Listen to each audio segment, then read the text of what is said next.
l'expo est livrable au tout début septembre. Donc ceux qui font des journées du patrimoine, plusieurs m'ont demandé, on l'aura, elle sera livrée en temps.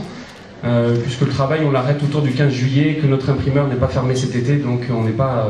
voilà, on sera bon au niveau du timing. Alors, ce que j'aimerais dire dans cet après-midi, c'est vraiment cette question d'être différent, sans prétention par rapport aux autres, sans dire que les autres sont nuls, quoique, non, pas du tout.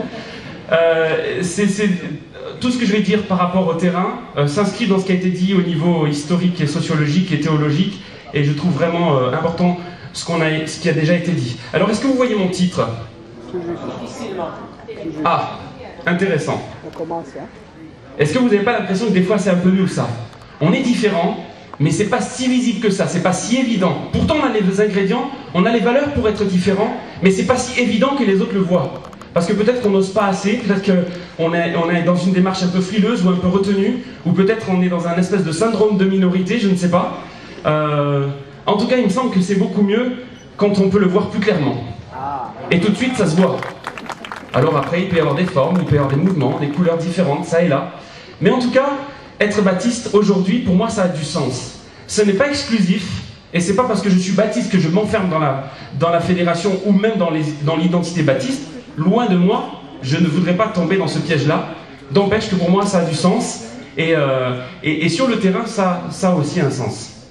Je pense que soit on vit sur l'histoire et on a la tête tournée derrière, soit on ignore ou on est dans une espèce de non-valeur, c'est-à-dire on est baptiste mais en fait on ne sait pas trop ce que ça veut dire, ou alors on prend l'histoire, on se l'accapare, on se l'approprie et on transforme l'essai sur le terrain.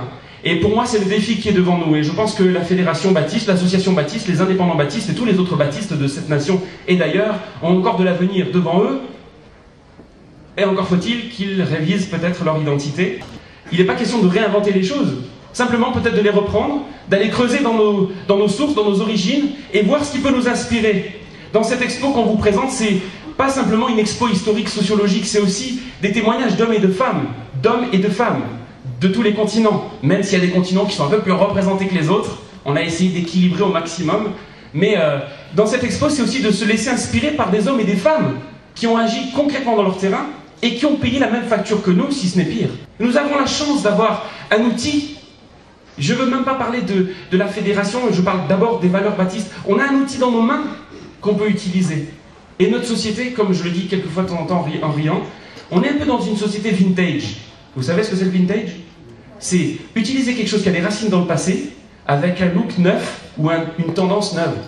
On a de quoi chez les baptistes être vintage.